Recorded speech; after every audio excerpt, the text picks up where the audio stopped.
युवा की, तो युवा जो कर रहे हैं ये समय आने पर इनको भोगना मंदिर पड़ेगा। बाटा बांट लिया भगवान इस मंदिर तक ही सीमित रखते तो ज़्यादा अच्छा था।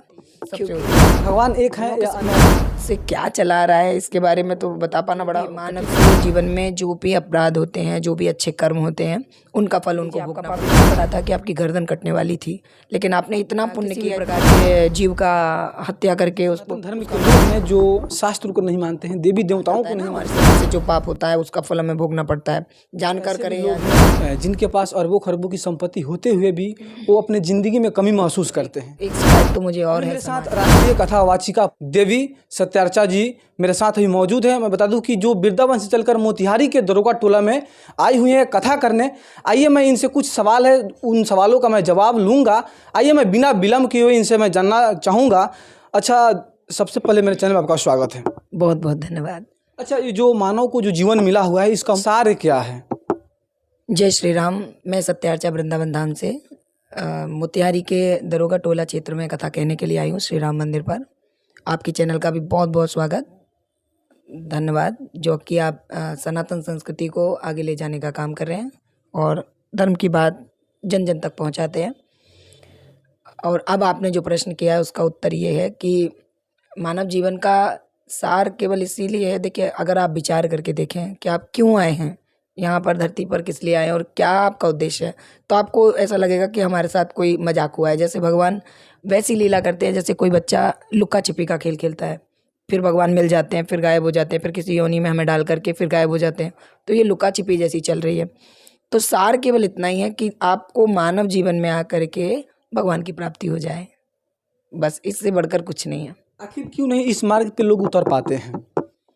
ये कुतर्कों के चलते लोग कहते हैं कि अभी भक्ति की उम्र नहीं है, ये नहीं है, वो नहीं है।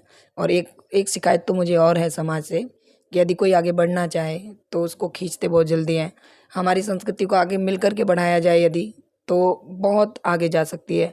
और जो तोड़ने वाले थे मुग़ल के ज़माने से, मुग़लों ने जो हमारी संस्कृति को तोड़ा है, रीढ़ की हड्डी जैसे मानव की टूट जाए वैसे ही शास्त्र और वेदों पर आघात किया है।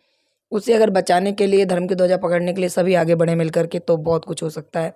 लेकिन कोई अपने बच्चों को भेजना ही नहीं चाहता। अब यहाँ पर क्या बुराई है, लेकिन फिर भी क्या सोचते हैं कि नौकरी करे, डॉक्टर बने, इंजीनियर बने, ये करे वो करे।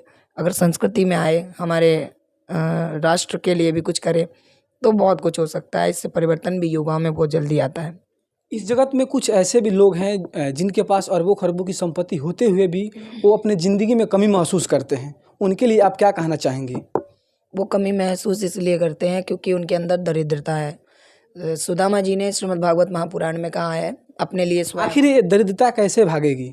ये मैं बताना चाहूँगी कि सुदामा जी ने श्रीमद् भागवत महापुराण में कहा है कि दरिद्रो यस्त्वा असंतुष्टा, बोले जो इतना संपत्ति रखने के बाद भी दुखी हैं तो वो असंतोषी हैं, इसलिए दुखी हैं, उन्हें संतोष नहीं हुआ है। अभी उन्होंने कोई वस्तु इतनी पाई है तो उनको इतनी चाहिए, इतनी मिल गई तो इतनी चाहिए, फिर उनकी इच्छाएं बढ़ती जाती हैं, कामनाएं बढ़ती जाती हैं, इसीलिए वो शांति में नहीं पहुंच पाते और उनको सुख नहीं मिलता, इसीलिए वो दुखी रहते हैं और पाने की चाह में। और दरिद्रता का यही अर्थ है कि जो प्रभु ने दिया है उसमें संतुष्ट रहो, आगे भागने की कोशिश मत करो कि हमें इतना नहीं उतना चाहिए, इसी से ये दरिद्रता जाएगी। दरिद्रता का मतलब यही है कि असंतोष रहना। कुछ ऐसे समाज में लोग हैं जो शास्त्रों के विरुद्ध हैं, कोई ऐसे साधक हैं जो शास्त्रों के विरुद्ध कार्य करते हैं, और कोई घटना घटित हो जाती है तो कुछ ऐसे लोग हैं जो तकदीर का दोष देते हैं, कुछ ऐसे लोग हैं जो बोलते हैं कि आप शास्त्रों के विरुद्ध कार्य किए हैं जिसकी वजह से हुआ है। इन दोनों में हम क्या मान सकते हैं? देखिए, ऐसी मानसिकता तो सबके अंदर है, लेकिन हम तो ये कहते हैं कष्टस्य सुखस्य न कोपि दाता। मानव जीवन से जो भी, मानव से जीवन में जो भी अपराध होते हैं, जो भी अच्छे कर्म होते हैं, उनका फल उनको भोगना पड़ता है। इसके लिए भाग्य को दोष देना या अकर्मण्यता होती है। यह क्या है? अकर्मण्यता, कुछ खुद कर नहीं सकते, इसीलिए कह देते हैं भाग्य में ही लिखा था इसलिए हो गया। लेकिन यदि आपके पाप अधिक है और आपने इस जन्म में कुछ बहुत अच्छा किया, परोपकार किया, गरीबों की सहायता की या कुछ भी अच्छा किया, तो उससे आपके पाप, जैसे मान लीजिए आपका पाप इतना बड़ा था कि आपकी गर्दन कटने वाली थी, लेकिन आपने इतना पुण्य किया, इतना पुण्य किया कि वो उंगली कट के निकल गया, तो पाप पुण्य के प्रभाव से कम भी किया जा सकता है। जो सनातन धर्म है, सनातन धर्म का मुख्य उद्देश्य क्या है, सार क्या है इसका? सनातन धर्म का? देखिए, मुख्य उद्देश्य तो हमारे पूरे भारत का एक ही है कि हम सभी अच्छे बने। कोई देखो, कोई भी व्यक्ति, कोई भी जन यदि ये सोचे कि वो अच्छे वो बुरे, इन्हें गिराओ उन्हें उठाओ, उनका ऊंचा पद है इनका नीचा पद है, तो यही हमारे समाज की कहें या देश की कहें सबसे बड़ी विडंबना है कि वो एक दूसरे को खींच रहे हैं, एक दूसरा आगे जा रहा है तो उसके पैर खींच रहे हैं। सनातन संस्कृति का केवल एक ही सार और उद्देश्य, जो भी माने आप, एक ही है कि सबको आगे लेकर चलें। और कभी भी सनातन संस्कृति में रहने वाले जनों ने किसी दूसरे का अपमान नहीं किया। हमारे शास्त्रों ने कभी ऐसा नहीं कहा कि ये बुरा वो अच्छा, किसी को नीचा नहीं दिखाया। जो लोग ऐसी बात करते हैं वो झूठ बोलते हैं कि इनको नीचे दिखाया, उनको नीचे, किसी को नीचे नहीं दिखाया। और जहाँ भी शास्त्रों में आपको परिवर्तन लगता है, जैसे मनुस्मृति में लोग कहते हैं मनु जी ने ऐसी बात कही वैसी बात कही, मनु जी ने कुछ नहीं कहा है। मनु जी की संतानें सब थीं, तो उनको सबसे प्रेम था। कोई भी पिता पहले कह दे कि ऐसा नहीं करना चाहिए, जैसे मनुस्मृति में आगे लिखा है कि किसी भी प्रकार के जीव का हत्या करके उसको उसका मांस नहीं खाना चाहिए, और पीछे अचानक से ऐसे श्लोक निकल कर के आ रहे हैं कि मांस खाना चाहिए ऐसे ऐसे जानवरों का। तो ये कहाँ से आ गए?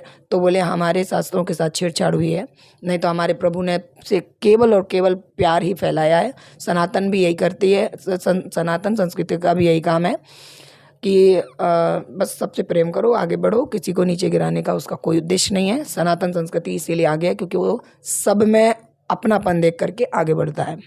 कुछ ऐसे सनातन धर्म के लोग हैं जो शास्त्र को नहीं मानते हैं, देवी देवताओं को नहीं मानते हैं, उनके लिए आप क्या कहना चाहेंगे? उनका संस्कार बिगड़ा हुआ है, कुछ नहीं, उन्हें उस तरीके से बताया नहीं गया। मान लीजिए बच्चा पैदा हुआ, आपने उनको अंग्रेजी विद्यालय में भेज दिया, उन्हें भगवान नहीं दिखाया। अब वो अंग्रेजी विद्यालय में पढ़ कर आए, उन्होंने माता काली के चित्र को देखा, जो विकराल रौद्री रूप में माता काली उस युद्ध क्षेत्र में रूप लेकर के भयंकर आगे बढ़ रही हैं, तो बोले ये कौन भूतनी है। तो जब उन्हें संस्कार नहीं दिए गए, तो इसी कारण उनको वैसा माहौल नहीं मिला, उनको संस्कार नहीं दिए गए, इसके कारण वो धीरे धीरे करके उनका उन भगवान के प्रति, उन प्रभु के प्रति प्रेम नहीं रहा, इसीलिए वो नहीं मानते। क्या इसका प्रतिकूल कोई परिणाम भी होता है क्या? हाँ, क्यों नहीं होता है। जब वो ऐसा करेंगे, कहा जाता है ना हमारे शरीर से जो पाप होता है उसका फल हमें भोगना पड़ता है। जानकर करें या अनजाने में, हम अगर जहर को अनजाने में पिए तो हमें मरना तो है ही, अग्नि में पैर पड़े बिना जाने तो भी हमें जलना है।